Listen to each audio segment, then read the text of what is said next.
មួយផលសងបានបងគឺជាកីឡាករប្រេស៊ីលបាទទេបាទសងបានដល់ចូលបាល់លឿនបាទសម្រាប់កីឡាករប្រេស៊ីលបាទមូរ៉ា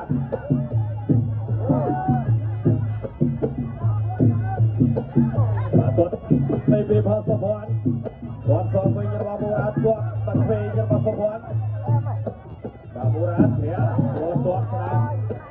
បាទមូរ៉ាបាទជុំគាត់មកទៀតគាត់សងរបស់សងបានដូចគ្នាបាទគាត់វិញគាត់ស្រារបស់ផលសងបាន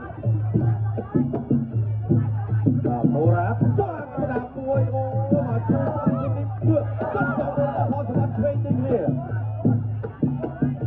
បាទគាត់ជាក្រៅពេលមូរ៉ាកីឡាករប្រេស៊ីលអ្នកវិញកាប់ជាក្រៅរបស់ផលសងបាន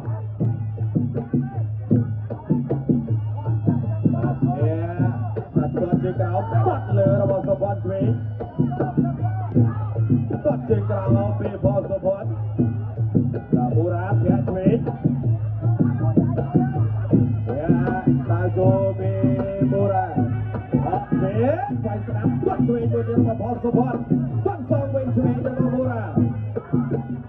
គាត់ជាក្រោមពេលផលសុភ័ណ្ឌមួយទៀតស្ដាប់គាត់ជាក្រោមសងវិញឆ្វេងរបស់មូរ៉ាតែស្ដាប់មួយសិនគាត់ជាក្រោមស្ដាប់មួយទៀតរបស់ផលសុភ័ណ្ឌបាទជំនាញឯកាត់តែជាក្រោមហ្នឹងបាទសុភ័ណ្ឌគាត់ស្ដាប់ពីផលសុភ័ណ្ឌបាទមូរ៉ាដល់ចូលហើយស្ដាប់គាត់បាត់អ្នកឆ្វេងពីមូរ៉ាចូលទៅចាប់ការពារបាទដល់អេមសូរីបាទតោះទៅទៀតគាត់ឆ្វេងពីផលសុភ័ណ្ឌគាត់ស្ដាប់មួយទៀតលើកជើងរ៉ាប់ជាប់ពីមូរ៉ាគាត់ឆ្វេងរបស់មូរ៉ាសុភ័ណ្ឌបៃពុះទឹកតាមម្ដាយមូរ៉ាធាក់ជាក្រោម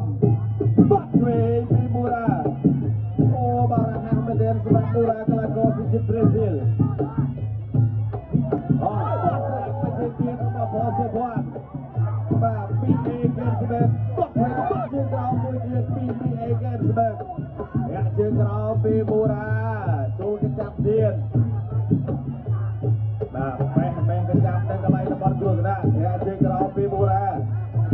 គាត់លើចូលបាំងពីផលសុភ័ណ្ឌបាទមូរ៉ាដើរចូលទៀតបាទសុភ័ណ្ឌអ្នកមួយពីមូរ៉ាសុភ័ណ្ឌគាត់ឆ្វេងកាត់